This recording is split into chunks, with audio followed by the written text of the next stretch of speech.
ദില്ലി ദാലിയുടെ മറ്റൊരു ലക്കം പോഡ്കാസ്റ്റിലേക്ക് സ്വാഗതം. ഞാൻ എസ് ഗോപാലകൃഷ്ണൻ. പ്രശസ്ത ഇറാനിയൻ ഫ്രഞ്ച് ഗ്രാഫിക് നോവലിസ്റ്റും ചലച്ചിത്രകാരിയും ആക്ടിവിസ്റ്റുമൊക്കെ ആയിരുന്ന മാർജാൻ സത്രാപി ജൂൺ 4 അന്തരിച്ചു. അവരുടെ കുടുംബം പുറത്തിറക്കിയ പത്രക്കുറിപ്പിൽ പറയുന്നത് ദുഃഖം മൂലം 56 വയസ്സിൽ അന്തരിച്ചു എന്നാണ്. കോമിക് നോവലിന്റെ കാര്യത്തിലാകട്ടെ, മനുഷ്യ പ്രതിരോധത്തിന്റെ കാര്യത്തിലാകട്ടെ, ചലച്ചിത്ര മേഖലയിലാകട്ടെ വലിയ സംഭാവനകൾ നൽകിയിട്ടാണ് മാർജാൻ സത്രാപി പിൻവാങ്ങിയത്.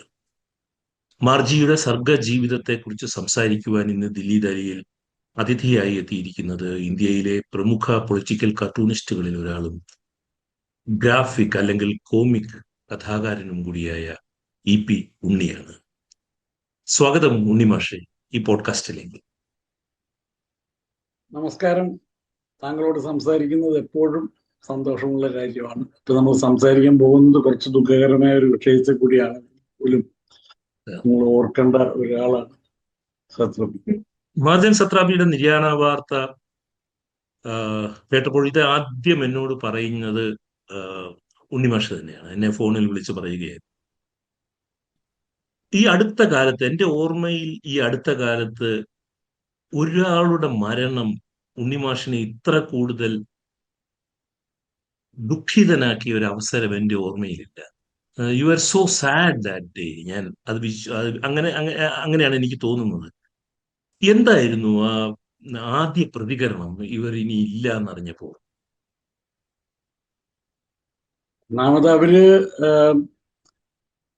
അവർക്ക് എന്തെങ്കിലും അസുഖമാണോ, പ്രായമാവുകയോ, അങ്ങനെ മരണവുമായിട്ട് ബന്ധപ്പെടുത്തി അവരെ കുറിച്ച് ഓർക്കാനുള്ള ഒരു സന്ദർഭവും നമുക്കുണ്ടായിട്ടില്ല. പിന്നെ വളരെ ക്രിയേറ്റീവായിട്ട് പലരും ചെയ്തുകൊണ്ടിരിക്കുന്ന ഒരു കാലമാണ്. ഇപ്പോൾ പേഴ്സിപ്പോലീസാണ് പലരും ഓർമ്മിക്കുന്നതെങ്കിലും അതിനുശേഷം ഒരു എംബ്രോയിഡറീസ് എന്ന് പറഞ്ഞൊരു മനോഹരമായ ഒരു ചെറിയ നോവലും, അതിനുശേഷം എനിക്ക് ഏറ്റവും ഇഷ്ടപ്പെട്ട അവരുടെ work chicken and the plums എന്ന് പറഞ്ഞൊരു സംഗീതത്തെക്കുറിച്ച് മാത്രമാണ് ഈ കോമിക് നോവലിൽ വരയ്ക്കാൻ ബുദ്ധിമുട്ട്. അതിനെക്കുറിച്ച് അതിമനോഹരമായ ഒരു കൃതി ചെയ്തിട്ടുള്ള ആളാണ്. അവർ പറഞ്ഞു, ഞാൻ ഈ സിനിമയാണ് അധികം ചെയ്യാൻ പോകുന്നത്, കോമിക് ആർട്ടൊന്നും അല്ല എന്നൊക്കെ പറഞ്ഞെങ്കിലും കോമിക് ആർട്ടിന്റെ ഒരു വലയത്തിലേക്ക് അവർ വീണ്ടും തിരിച്ചു വരുമെന്ന് നമ്മളൊക്കെ പ്രതീക്ഷിച്ചുകൊണ്ടിരിക്കുന്ന ഒരു കാലത്ത്, പ്രത്യേകിച്ച് ഇന്നത്തെ കാലത്ത് ഇറാനൊക്കെ വീണ്ടും വാർത്തയിൽ കയറി കളിക്കുന്ന സമയത്ത് അവർ ഇറാനെ കുറിച്ച് വീണ്ടും സംസാരിച്ചു തുടങ്ങുമെന്നൊക്കെ നമ്മൾ സ്വാഭാവികമായും പ്രതീക്ഷിച്ച ഒരു സമയത്താണ് അവർ പോകുന്നത്. പ്രായവും വളരെ കുറവല്ലേ. ഒരു ഒരു ഒരു ഇന്ത്യൻ പൊളിറ്റിക്കൽ കാർട്ടൂണിസ്റ്റ് എന്നുള്ള നിലയിൽ ഈ മാർജാൻ സത്രാപിയെ ആദ്യം എങ്ങനെയാണ് ഉണ്ണിമാഷ് കണ്ടെത്തുന്നത്? ഒരു ഇന്ത്യൻ പൊളിറ്റിക്കൽ കാർട്ടൂണിസ്റ്റ് എന്നുള്ള നിലയിലൊന്നുമല്ല കാര്യങ്ങൾ വായിക്കുന്നത്. ഒരു സാധാരണ ഈ പാട്ട് കേൾക്കുന്ന പോലെയാ കോമിക്സ് വായിക്കുന്നത്. നമ്മളൊക്കെ രണ്ടെണ്ണത്തിലുള്ള വായനയ്ക്ക് ഒരു അറിയാത്തൊരു യൂണിവേഴ്സാലിറ്റി വരും.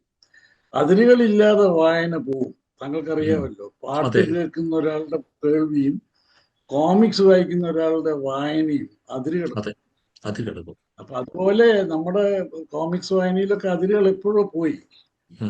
നമ്മൾ അരവിന്ദനെയൊക്കെ ആസ്വദിച്ചു തുടങ്ങുന്ന കാലത്ത് നമ്മൾ ഫൈഫറെയൊക്കെ വായിക്കുന്നതിന്റെ ഭാഗമായിട്ടാണ് അരവിന്ദൻ ഇങ്ങനെ കൂട്ടി വായിക്കും ഈ ഒരു കോമിക്സ് വായനക്കാർ. ആ വായനയിൽ അങ്ങനെയൊക്കെയുള്ള ഒരുപാട് സങ്കലനമുണ്ട്.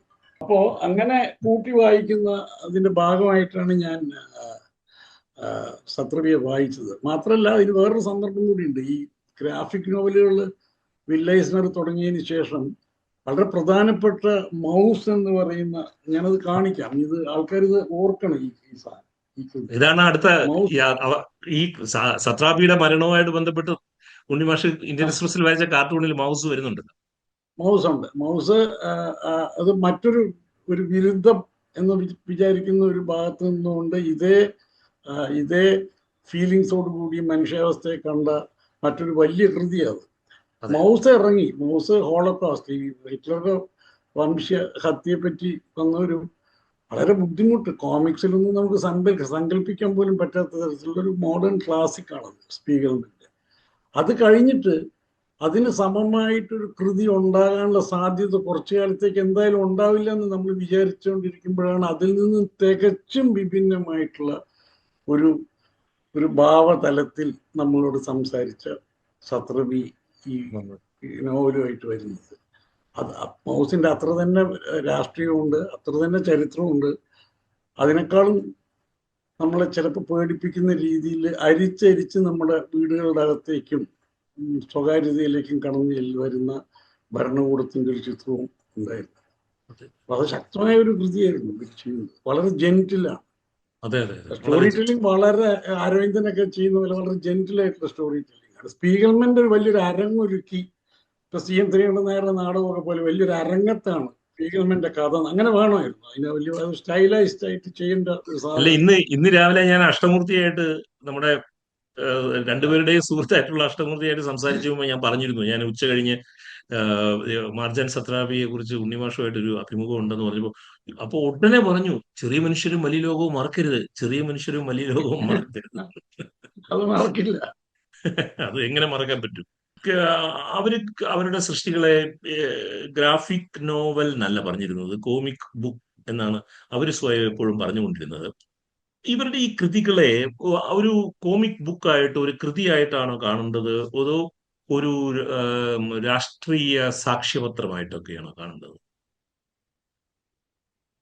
ഒന്നാമത് ഈ ഗ്രാഫിക് നോവൽ എന്നുള്ള വാക്കിനെ പറ്റി കേരളത്തിൽ പൊതുവെ ഇപ്പൊ ഒരുപാട് ധാരണകളുണ്ട്. തെറ്റിദ്ധാരണ എന്ന് ഞാൻ പറയില്ല, ബഹുധാരണകളുണ്ട്. അപ്പൊ അത് ഒന്ന് ക്ലാരിഫൈ ചെയ്യാം. അങ്ങനെ ഒരു വാക്കുണ്ടാക്കേണ്ട ആവശ്യം ഒരു സമയത്ത് ഉണ്ടായിരുന്നു. വില്ലേഴ്സിനർ ബോധപൂർവ്വം ഉണ്ടാക്കിയ വാക്കാണ്. ഇനി വേണമെങ്കിൽ ആ വാക്കിന്ന് നമുക്ക് എക്സിറ്റ് ചെയ്യാം. അത് എല്ലാ നല്ല കാർട്ടൂൺ ഈ ഗ്രാഫിക് സ്റ്റോറി ടെല്ലിംഗ് നടത്തിയിട്ടുള്ള ആർട്ട് സ്പീഗൽമാനും സത്രപിയും ഒക്കെ കോമിക് ബുക്ക് എന്ന് പറഞ്ഞാൽ യാതൊരു തരത്തിലുള്ള കുറച്ചിലും ഇല്ല എന്ന് വിശ്വസിക്കുന്ന ആൾക്കാർ. പിന്നെ കോമിക് ആർട്ട് എന്ന് പറയുന്ന സാധനം ഇപ്പോ അതിശക്തമായിട്ട് ഇപ്പൊ കാർട്ടൂൺ തൊട്ട്, നമ്മൾ സാധാരണ പത്രങ്ങളിൽ കാണുന്ന കാർട്ടൂൺ തൊട്ട് ഇവരുടെ ഈ ബൃഹത്തായിട്ടുള്ള തുടർ കഥകളിലെ വരെ ഒരേ ഒരു വാക്കുകൊണ്ട് നമുക്ക് പറയാവുന്നതാണ് കോമിക് ആർട്ട്. ജപ്പാൻകാർക്ക് അങ്ങനെ ഒരു വാക്കുണ്ട്, മങ്ക എന്ന്. മങ്ക എന്ന് പറഞ്ഞാൽ കാർട്ടൂണിഷ് ആയിട്ടുള്ള എല്ലാം മങ്കയാണ്. പത്രത്തിൽ വരുന്ന കാർട്ടൂണും അവരുടെ കഥകളും കോമിക് ബുക്സും ഒക്കെ മങ്കയാണ്. അങ്ങനെ ഒരു വാക്ക് ഉപയോഗിക്കാൻ നമുക്ക് പറ്റിയ നന്നായിരുന്നു. ഏതായാലും അവര് കോമിക് ബുക്കാന്ന് പറയുന്നത് പ്രധാന കാരണം എന്താണെന്ന് വെച്ചാൽ, ഒരു കുട്ടിക്ക് മനസ്സിലാകുന്ന രീതിയിൽ കഥ പറയുന്ന ഒരു അടിസ്ഥാന സ്വഭാവമായിട്ടുണ്ട്. ഈ ഒറ്റ കാർട്ടൂണുകളിൽ നിന്നും അത് വ്യത്യസ്തമാകുന്ന അവിടെയാണ്. ഇതിന് പറ്റുന്നുണ്ട്. നമുക്ക് ഇതുവരെ പറയാൻ പറ്റുന്ന ഇന്ന് നമ്മൾ വിചാരിക്കാത്ത കഥകൾ, അപ്പൊ സിനിമയിലോ സാഹിത്യത്തിലോ മാത്രം സാധ്യമാകുന്ന രീതിയിലുള്ള കഥാസന്ദർഭങ്ങൾ, ചരിത്ര സന്ദർഭങ്ങളൊക്കെ ഇത് വളരെ സമർത്ഥമായിട്ട് അതിനെക്കുറിച്ച് സംസാരിക്കുന്നു ഈ പുസ്തകം. അപ്പൊ അതിനെ സാധാരണ കോമിക് റീഡിങ്ങിന്റെ ഭാഗമായിട്ടേ ഞാൻ കണ്ടിട്ടുള്ളൂ. പിന്നെ എന്നെ സംബന്ധിച്ചിടത്തോളം ഒറ്റ കാർട്ടൂണുകൾ പോലും ഒരു തുടർ പ്രക്രിയയാണ്. നമ്മളൊരു കാർട്ടൂണിനെ എന്നും ഫോളോ ചെയ്യുന്നത് അതൊരു സീരിയൽ ആർട്ടാണ്. It is meant for serial reading. ആൾക്കാർ വിചാരിക്കുന്ന പോലെ ഒറ്റ ദിവസം വായിച്ച് മറക്കുന്ന ഒന്നല്ല. നമ്മളൊരു ശബ്ദത്തെ തിരിച്ചറിയുന്നത് പോലെ, യേശുദാസിന്റെ പാട്ട് കേട്ട് കേട്ട് കേട്ട് ആ ശബ്ദമാണെന്ന് തിരിച്ചറിയുന്ന പോലെയാണ് RK ലക്ഷ്മണിനെയും OV വിജയനെയൊക്കെ തിരിച്ചറിയുന്നത്. അതിലൊരു തുടർച്ചയുണ്ട്. അല്ല, എന്റെ ചോദ്യത്തിന്റെ രണ്ടാം ഭാഗം, ഈ കോമിക് ആർട്ടിനെ, സത്രാപിയുടെ കോമിക് ആർട്ടിനെ ഒരു ആർട്ട് വർക്കായിട്ടാണോ കാണുന്നത്, അതോ ഒരു രാഷ്ട്രീയ സാക്ഷ്യപത്രമാണോ എന്നുള്ളതായിരുന്നു എന്റെ ചോദ്യം. അതെ, രാഷ്ട്രീയ സാക്ഷ്യപത്രം എന്നുള്ള വാക്കൊക്കെ കേട്ട എനിക്ക് ചെറിയ പേടിയാവും. കാരണം ഈ നിത്യനിദാന കാർട്ടൂണിസ്റ്റ് അല്ലേ, വാർത്തയുടെ അപ്പുറത്തൊന്നും പോകാനത്തിന് മടിയുള്ള മനസ്സാണ്. പക്ഷെ ഒരു കോമിക് വായിക്കുന്നത് പോലെ, ഏത് പുസ്തകവും വായിക്കുന്ന പോലെയാണ് വായിച്ചതെന്ന് വേണമെങ്കിൽ പറയാം. അതാണ് ഏറ്റവും എളുപ്പത്തിൽ എന്നോട് പറയാൻ പറ്റുന്ന ഒരു കാര്യം. ഈ കോമിക് ബുക്സിൽ ഈ പേജ് ടേണിങ് വളരെ ഇമ്പോർട്ടൻ്റ്. പുസ്തകത്തിന്റെ രൂപം അതിനിണങ്ങിയ രൂപമാണ്. ഈ പേജ് ടേണിംഗ് ആണ് അതിന്റെ എഡിറ്റിംഗ്, അതിന്റെ പേസ്. ഈ കഥ മുന്നോട്ട് കൊണ്ടുപോകുന്നത് നമ്മുടെ പേജ് ടേൺ ചെയ്യുമ്പോഴാണ്. ഏതൊരു പുസ്തകം വായിക്കുന്ന പോലെ വായിക്കാവുന്ന പുസ്തകം കുറച്ചുകൂടി സുഗമമായിട്ട് വായിക്കാൻ പറ്റും. കാരണം അതിൻ്റെ അകത്ത് ചിത്രമുണ്ട്, അതിൻ്റെ അകത്ത് വാക്കുകളുണ്ട്. അതൊരു വല്ലാത്തൊരു കോമ്പിനേഷൻ. എന്നാ പിന്നെ ഞാൻ ആ ചോദ്യം കുറച്ചുകൂടി ഒന്ന് എക്സ്റ്റെൻഡ് ചെയ്താൽ, ഇപ്പൊ പെർസെപോളിസ് ഒരു ആത്മകഥയാണോ, ഒരു ചരിത്ര പുസ്തകമാണോ, അതോ രാഷ്ട്രീയ പ്രതിരോധത്തിന്റെ ഒരു രേഖയാണോ? രണ്ടുമാണ്. അതോ എല്ലാമാണ്. അങ്ങനെയല്ലേ ആവുള്ളൂ. ഇപ്പൊ ഖസാക്കിന്റെ ഇതിഹാസത്തിന്റെ അകത്ത് OV വിജയനുണ്ടോ, ഒ വിജയന്റെ ആത്മകഥാഖ്യാനപരമായിട്ടുള്ള കുറെ അംശങ്ങളുണ്ട്. ഒ വിജയൻ അവിടെ ചെന്ന് താമസിച്ച് ആ വിദ്യാലയത്തിൽ ആ പ്രദേശത്തൊക്കെ നടക്കുകയും കുറെ സമയം ചെലവഴിക്കുകയും അദ്ദേഹത്തിന്റെ സഹോദരി പഠിപ്പിച്ചിരുന്ന സ്കൂളിനെ ചുറ്റിപ്പറ്റി കുറെ കഥകൾ കേൾക്കുകയും അവരോട് സംഭാഷണത്തിൽ ഏർപ്പെടുകയും ആൾക്കാരോട് അങ്ങനെയൊക്കെ ചെയ്തിട്ടുണ്ട്. കുറെ റിസർച്ചൊക്കെ നടത്തിയിട്ടുണ്ട്. ജീവിതത്തിന്റെ ഭാഗമായിട്ട് വന്ന കാര്യങ്ങളൊക്കെ തന്നെയായിരിക്കില്ല. അതങ്ങനെ പേഴ്സണൽ അല്ലാത്തൊരു ആർട്ട് ഉണ്ടാവില്ല. പിന്നെ അങ്ങനത്തെ ഒരു വ്യക്തി എഴുതുമ്പോൾ അത് രാഷ്ട്രീയമൊക്കെ ഉള്ള ഒരാൾ എഴുതുമ്പോൾ marks is from A political family. രാജകുടുംബത്തിലെ ഒരു സ്ത്രീയാണ് അവിടുത്തെ. പെഹ്ലവി കുടുംബത്തിലെ സ്ത്രീയാണ്. അച്ഛനമ്മമാർ രണ്ടുപേരും ഇടതുപക്ഷക്കാരാണ്. ഗ്രാൻഡ് പേരൻസ് രാജകുടുംബവും അച്ഛനമ്മമാര് ഇടതുപക്ഷക്കാരും പ്രതിഷേധ രാഷ്ട്രീയമൊക്കെ ആയിട്ട് ബന്ധമുള്ളവരും സ്വതന്ത്രമായിട്ട് വളർത്താൻ ശ്രമിച്ച ഒരു ആധുനിക ജീവിത വീക്ഷണമുള്ള മാതാപിതാക്കളും ഒക്കെയാണ്. അവിടുന്ന് തന്നെയാണ് സംഘർഷത്തിന്റെ തുടക്കം. കറുപ്പും വെളുപ്പും ഉപയോഗിച്ച് പതിറ്റാണ്ടുകളായിട്ട് ഇന്ത്യയിൽ വളരെ ഇഫക്റ്റീവായിട്ട് ഈ കോമിക് ആർട്ടിനെ ഉപയോഗപ്പെടുത്തിക്കൊണ്ടിരിക്കുന്ന ഒരാളിനോടാണ് ഞാൻ സംസാരിക്കുന്നത്. ഈ കറുപ്പും വെളുപ്പും മാത്രമുള്ള ചിത്രങ്ങൾ ഇത്ര ശക്തമായ വികാരങ്ങൾ സൃഷ്ടിക്കുന്നത്, ഞാൻ ഈ മർജാൻ സത്രാബിയുടെ വർക്കിനെ ബേസ് ചെയ്താണ് ചോദിക്കുന്നത്. ഈ കറുപ്പും വെളുപ്പും മാത്രമുള്ള ചിത്രങ്ങൾ ഇത്ര ശക്തമായ വികാരങ്ങൾ സൃഷ്ടിക്കുന്നത് എങ്ങനെയാണ്?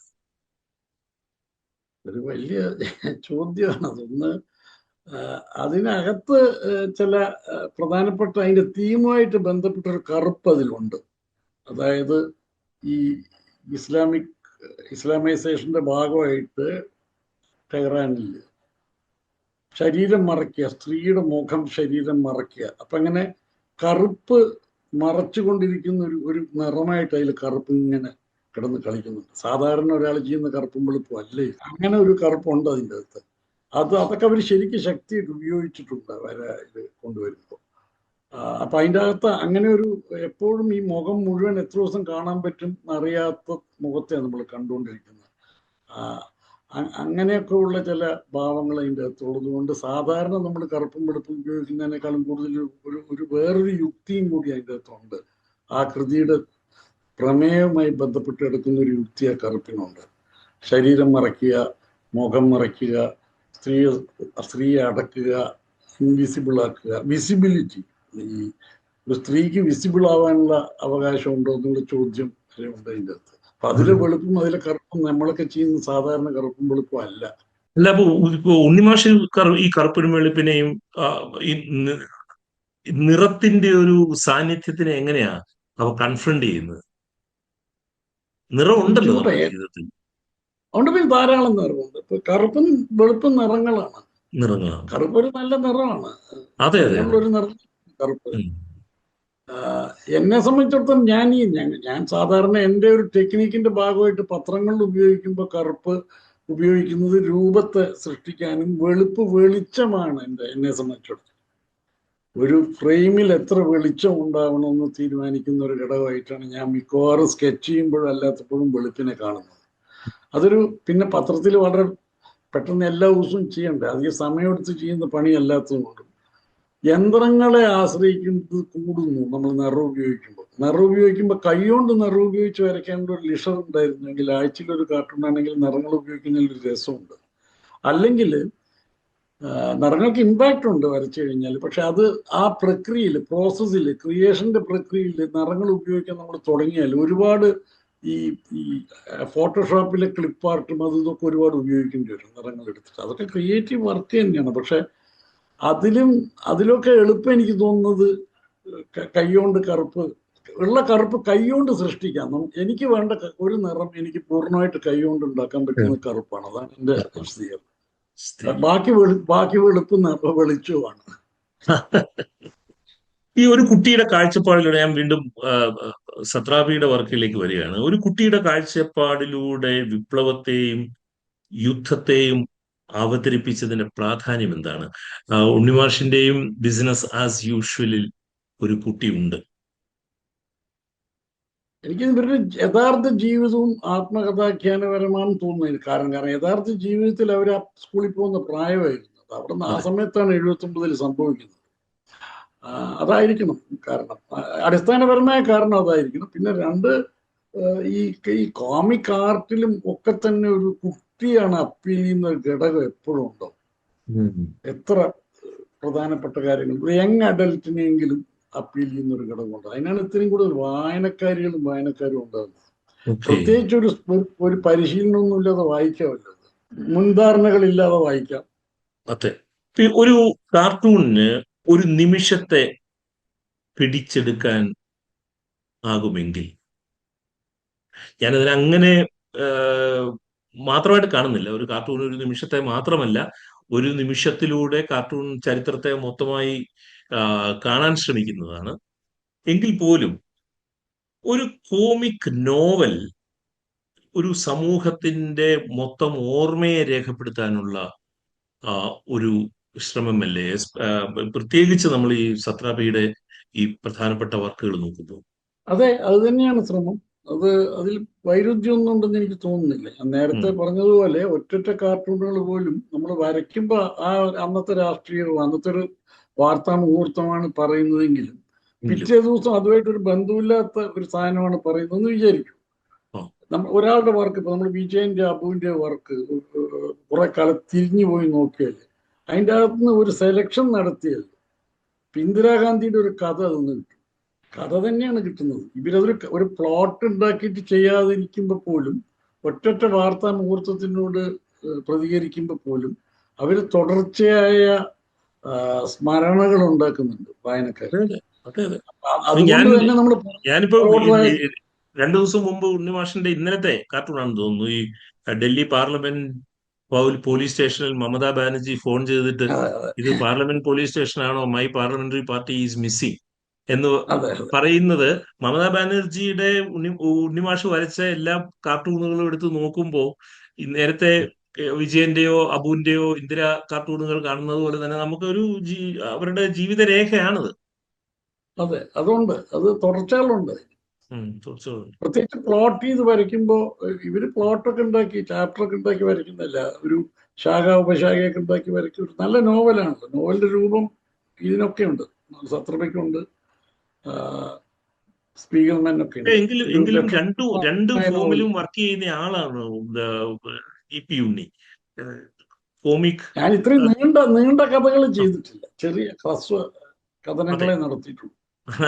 അതിൽ ഈ നീണ്ട കഥ ചെയ്യുമ്പോൾ ഉണ്ടാകുന്ന വ്യത്യാസം എന്താണെന്നുള്ളതാണ് ഈ കോമിക് ആർട്ടിസ്റ്റ് എന്നുള്ള രീതിയിലുള്ള.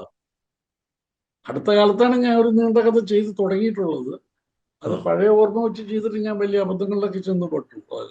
സാധാരണ നമ്മൾ ഒരു കഥ, നീണ്ട കഥ ഇങ്ങനെ ഒരേ രേഖീയമായിട്ട് മുന്നോട്ട് പോകുന്ന പോലെ ചെയ്യാം. അങ്ങനെ പോകുമ്പോൾ ഒരു നീണ്ട കഥ ചെയ്യാം, ഒരു നോവലിന്റെ രൂപത്തിലേക്ക് എത്തില്ല. അതിന് ശാഖയും ഉപശാഖയും ഒക്കെ ഉണ്ട്. അപ്പൊ അത് നല്ലൊരു ഫിലിം മേക്കറെ പോലെ എനിക്ക് തോന്നുന്നത് അത് സ്ക്രിപ്റ്റ് ചെയ്ത് ചെയ്യുന്നതായിരിക്കും നല്ലത്. ഒരു പക്ഷെ ആ സ്ക്രിപ്റ്റ് മനസ്സിൽ കൊണ്ടു നടക്കാൻ പറ്റുമായിരിക്കും. പക്ഷെ ഞാനൊക്കെ ഈ മാർജാൻ സത്രാപിയുടെ കാര്യം എടുത്തു കഴിഞ്ഞാൽ അവര് ഇതിനെ സമീപിച്ചത് അങ്ങനെ ആയിരിക്കണം അല്ലേ? അവരങ്ങനെ ആവാനാണ് വഴിയുള്ളത്. കാരണം അവർ വലിയ ഗ്രാഫിക് ആർട്ട് അല്ല, അവർ ഗ്രാഫിക് ആർട്ടിസ്റ്റാണ്. ഗ്രാഫിക് ആർട്ട് പഠിച്ചതാണ്.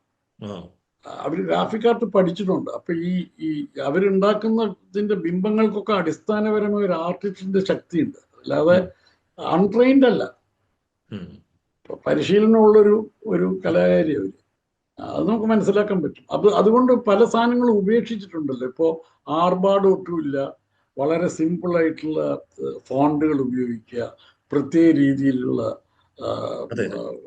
അറപ്പും വെളുപ്പും ഉപയോഗിക്കുന്ന രീതി, അതിലുണ്ടാക്കിയിട്ടുള്ള കണ്ടിന്യൂറ്റി, റെപ്പിറ്റേഷൻ, ആവർത്തനങ്ങൾ ഉണ്ടാക്കുക, അതൊക്കെ ശരിക്കും ഒരു വലിയൊരു കലാകാരിയുടെ എല്ലാ ക്രാഫ്റ്റ് മൈൻഡത്ത് കാണാം. ക്രാഫ്റ്റൊക്കെ ഉണ്ട് നല്ല. ഇനി നേരത്തെ ഒന്ന് സൂചിപ്പിച്ചു അതിനെക്കുറിച്ച്. ഇറാനിയൻ സ്ത്രീകളുടെ ശബ്ദത്തെ ലോകം ശ്രദ്ധിക്കുന്നതിന് സത്രാപിയുടെ പങ്ക് വളരെ വലുതല്ലേ? അതെ, വളരെ വലുതാണ്. അവര് ചെയ്തത് എന്താണെന്നറിയോ? അവര് വെസ്റ്റേൺ വേൾഡിൽ കൊണ്ടാടുന്ന ഒരു കോമിക് ആർട്ട് ഫോമിൽ സാധാരണഗതിയിൽ നമ്മൾ പ്രതീക്ഷിക്കാത്ത വെസ്റ്റേൺ വേൾഡിന്റെ പുറത്തുള്ള ഒരു ജനസമൂഹത്തിന്റെ കഥ പറഞ്ഞു. അപ്പൊ ഈ പേജുകളിൽ കാണുന്ന ഇറാനുമായിട്ട് വളരെ പെട്ടെന്ന് അടുത്തു വായനക്കാർ, വെസ്റ്റിലുള്ള പടിഞ്ഞാറിലുള്ള വായനക്കാർ, വെസ്റ്റേൺ വേൾഡ്. ഇറാനെ കുറിച്ച് ഇത്തിരി നന്നായിട്ട് ആർക്കും ഒന്നും ചെയ്യാൻ പറ്റില്ലായിരുന്നു. എത്ര പ്രബന്ധങ്ങൾ അവതരിപ്പിക്കുന്നതിനേക്കാളും കൂടുതൽ അതാ അതാണ് ഇത് അതാണ് ഇത് വളരെ ഇഫക്റ്റീവായി. കാരണം ഫോം ഡിഡ് ദ ജോബ്. ഉം. ആ രൂപം കൊണ്ട് അവർ മറികടന്നു പ്രജുഡീസസിനെ. ഈ കോമിക് കലാരൂപം കൊണ്ട് അവര് ഇസ്ലാമോഫോബിയെ മറികടന്നു എന്ന് വേണം പറയാൻ. എന്ന് വേണം പറയാൻ. അക്കാലത്ത് ശരിക്കും 80കളിൽ വളർന്നു വന്ന ഇസ്ലാമോഫോബിയൊക്കെ ഇവർ കോമിക് ഫോം കൊണ്ട് മറികടന്നു. അതും രൂപം അതിന് രൂപം രൂപം കൊണ്ട്. രൂപം കൊണ്ട് മറികടന്നു, ആർട്ട് ഫോം കൊണ്ട്. അതെ അതിലും അവർ സങ്കീർണത നിലനിർത്തി. അതെ. അതിനെ എതിർക്കാൻ വേണ്ടി വാദമുഖം അവതരിപ്പിക്കുകയല്ല ചെയ്തത്. ഈ ജീവിതത്തിന്റെ യഥാർത്ഥ ചിത്രം മുമ്പിൽ കൊടുത്തിട്ടാണ് ചെയ്തത്. അത് കുറച്ചുകൂടി അവരുടെ സമ്പന്നമായ സമ്പന്നമായ പ്രതികരണമായിരുന്നു. സാധാരണ നമ്മൾ ലീനിയർ ആയിട്ട് ആർഗ്യൂ ചെയ്താൽ, ഇസ്ലാമോഫോബിയക്കെതിരെ സമർത്ഥമായിട്ട് ആർഗ്യൂ ചെയ്യുന്ന സാഹിത്യം പലരും എഴുതിയിട്ടുണ്ടല്ലോ, പല ചിന്തകന്മാരും. അതിലൊക്കെ വേണ്ടത്ര സബ്സ്റ്റൻസ് ഉണ്ട്. പക്ഷെ ഇങ്ങനൊരു സാധനം നടക്കുമ്പോൾ അത് കുറച്ചുകൂടി വൈകാരിക സമ്പന്നതയും ഒക്കെ ഉള്ള ഒരു പ്രതികരണമായിരുന്നു. പിന്നെ ഒന്നും മറയ്ക്കാനില്ലാതെ ചെയ്തത്. സ്വന്തം സമൂഹത്തിലെ കുറ്റങ്ങളെ മറച്ചുകൊണ്ടല്ല അവര് ടെഹ്റാനിലെ സ്ത്രീകളാണെന്നും നമ്മൾ മനുഷ്യരാണെന്നും പറഞ്ഞത്. അത് വളരെ ശക്തമായ ഒരു പ്രതികരണമായിരുന്നു. പിന്നെ ഉപയോഗിച്ച രൂപം, വെസ്റ്റിന് ശരിക്കും അറിയാവുന്ന രൂപം, കോമിക് ആർട്ടിന്റെ രൂപം, സീക്വൻഷ്യൽ കാർട്ടൂണിങ്ങിന്റെ രൂപം ഉപയോഗിച്ചാണ് വരുന്നത്. അപ്പൊ അത് ഇസ്ലാമോഫോബിയെ ഇങ്ങനെ ഒരു കലാരൂപം കൊണ്ട് പ്രതിരോധിച്ച ആരുമില്ല. അവരുടെ വർക്സിൽ ഞാൻ ശ്രദ്ധിച്ച ഒരു കാര്യം, ഒരുപക്ഷെ തെറ്റാവാനും സാധ്യതയുണ്ട്. അവരുടെ വർക്സിൽ ഈ വീട് എന്ന് പറയുന്ന ആശയം അതിങ്ങനെ സ്ഥിരമായി മാറിക്കൊണ്ടിരിക്കുന്നതായിട്ട് എനിക്ക് തോന്നി.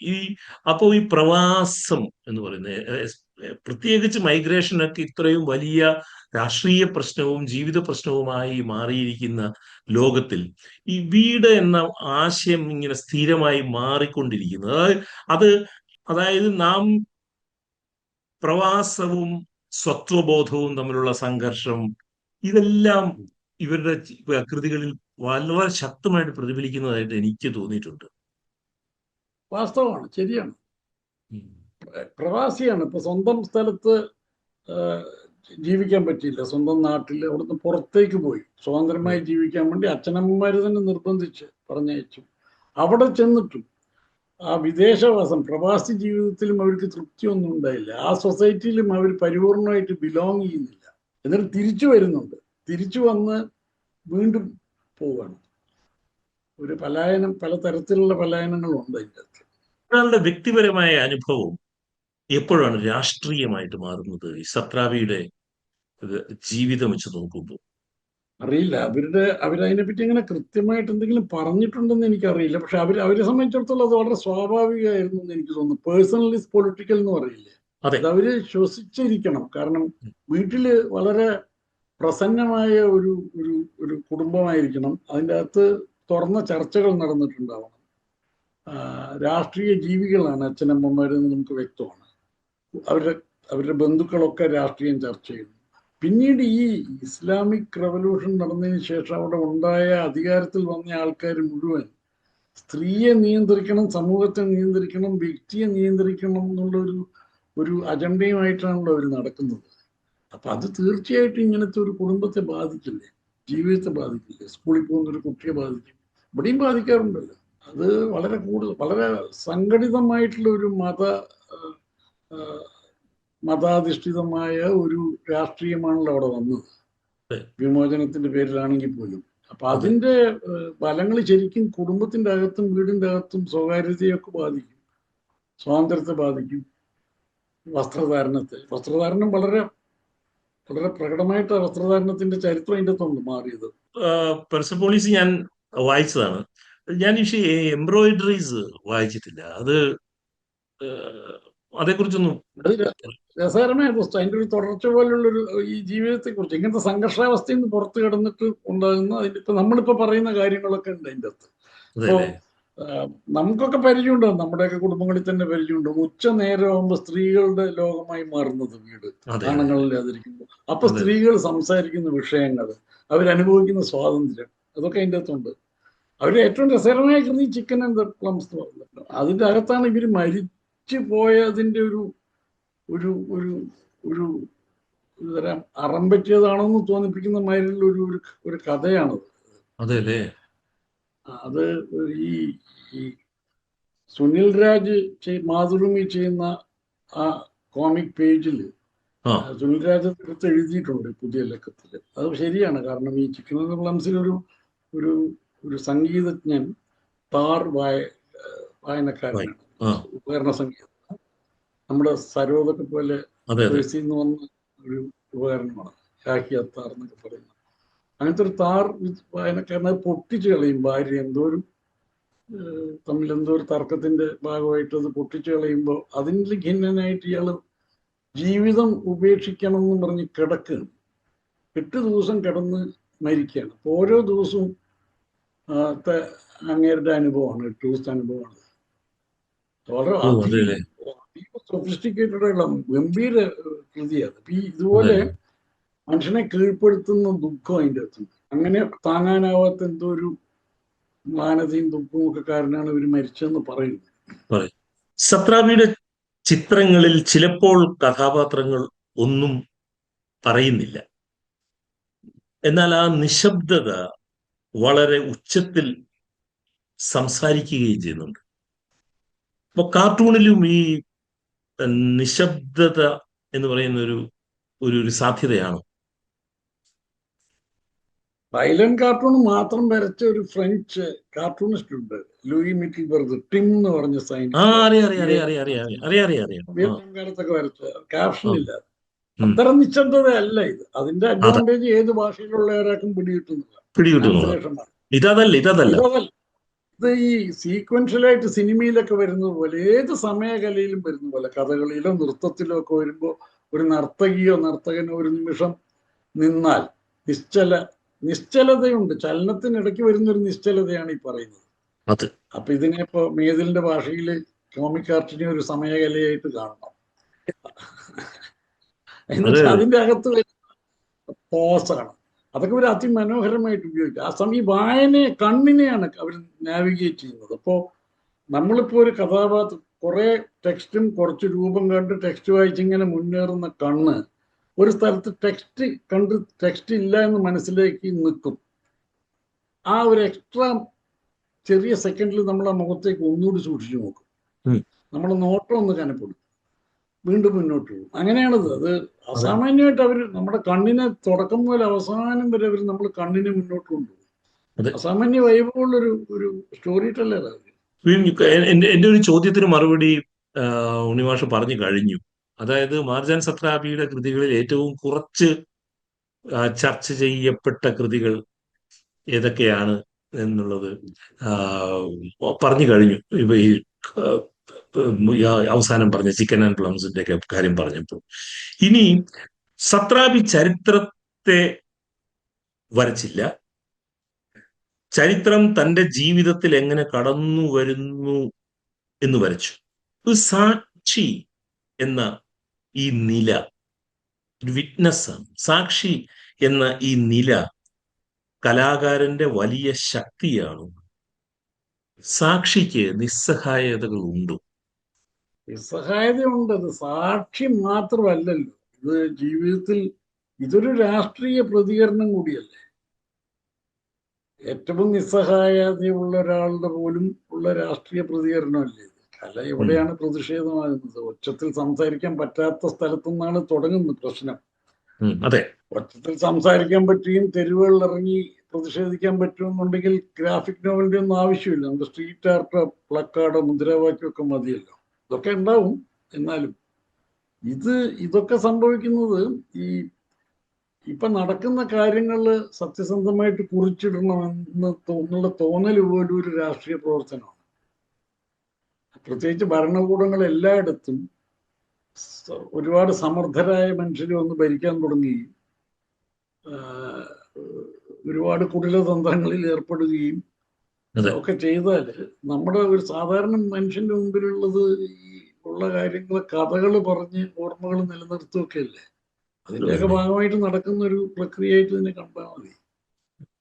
അങ്ങനെ അങ്ങനെ കാണാൻ പറ്റുള്ളൂ. സാക്ഷിയല്ല, സാക്ഷിയല്ല, സാക്ഷി എന്ന് പറഞ്ഞാൽ പാർട്ടിസിപ്പന്റ് അല്ല അതെ. ആ, എന്നൊരു എന്നൊരു ധ്വനിയുണ്ട്. പങ്കാളിയല്ല ആ, ആ, ധ്വനിയുണ്ട്. അതുകൊണ്ട് ആ അർത്ഥത്തിൽ സാക്ഷിയല്ല. അല്ലെങ്കിൽ സാക്ഷി സാക്ഷി. എന്ന് പറഞ്ഞാൽ കുഴപ്പമൊന്നുമില്ല.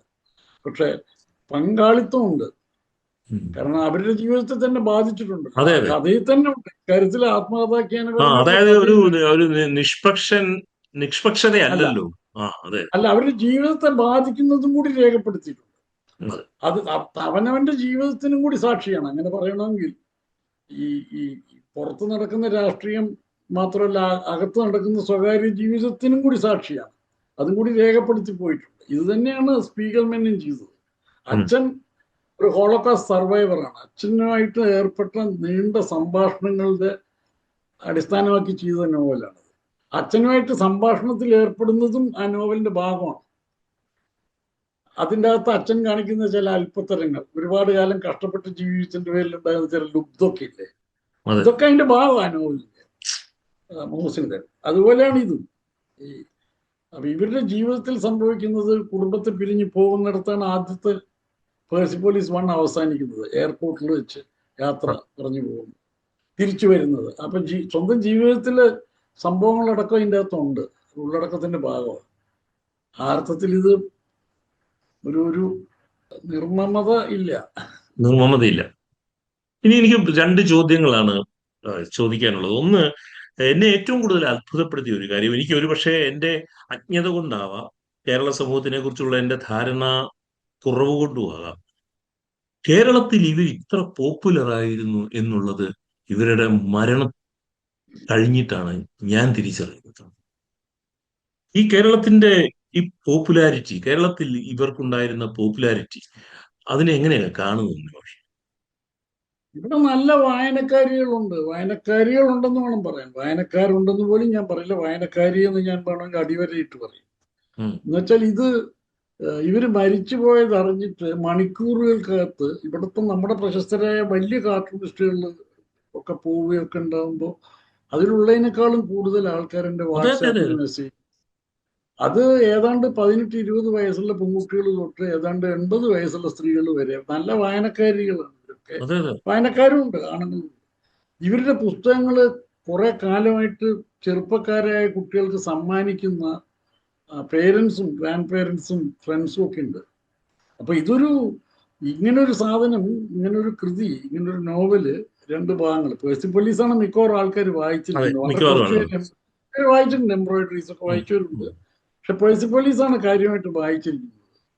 ഇത് പക്ഷെ എനിക്കിതിനെ കുറിച്ച് നേരത്തെ ഒരു മുൻ സൂചന കിട്ടിയിരുന്നു. ഒരു 10-20 കൊല്ലം മുമ്പ് ഞാൻ ഈ സെൻട്രൽ യൂണിവേഴ്സിറ്റിയുടെ കാസർഗോഡ് ക്യാമ്പസിൽ പോയപ്പോൾ അവിടെ ഒരു MA പഠിക്കുന്ന ഒരു പെൺകുട്ടി, മിക്കവാറും 3 ജില്ലകളുടെ അപ്പുറം അവർ യാത്ര ചെയ്തിട്ടില്ല. ഞാൻ ചോദിച്ചു, കണ്ണൂർ, കാസർഗോഡ്, കോഴിക്കോടിന്റെ അപ്പുറം എവിടെയും സഞ്ചരിച്ചിട്ടില്ല. അവർ MA കൂടി നല്ല മിടുക്കിയ വിദ്യാർത്ഥിനിയാണ്. അവര് സത്രപിയെ കുറിച്ച് കാര്യമായിട്ട് സംസാരിച്ചിട്ടുണ്ട്. സംസാരിച്ചു. അന്ന് ഗ്രാഫിക് നോവലിനെ കുറിച്ച് സാമാന്യ ബോധമുള്ള എഡിറ്റർമാർ പോലും കേരളത്തിലില്ല. അപ്പൊ ഈ വായിക്കാൻ താല്പര്യമുള്ള ആൾക്കാർക്ക് ഇവരുടെ ഒരു സവിശേഷമായ ജീവിതവും ഈ കഥ പറയുന്നതിന്റെ ഒരു രീതിയൊക്കെ വളരെ പെട്ടെന്ന് മനസ്സിലാവും, വളരെ പെട്ടെന്ന് ഉള്ളിൽ തട്ടും. ഉള്ളിൽ തട്ടും എന്ന് വേണം പറയാൻ. അങ്ങനെ അത് ആണ് ഒരു എഴുതിയിരിക്കുന്നത്. ഇനി അപ്പൊ ഒരുപാട് വായിച്ചിട്ടുണ്ട് നമ്മുടെ ആൾക്കാർ. എന്റെ അവസാനത്തെ ചോദ്യം, അവർ ദുഃഖിതയായിട്ടാണ് മരിച്ചതെന്നാണ് കുടുംബം പറയുന്നത്. ദുഃഖമാണ് മരണകാരണം എന്നുള്ളത്.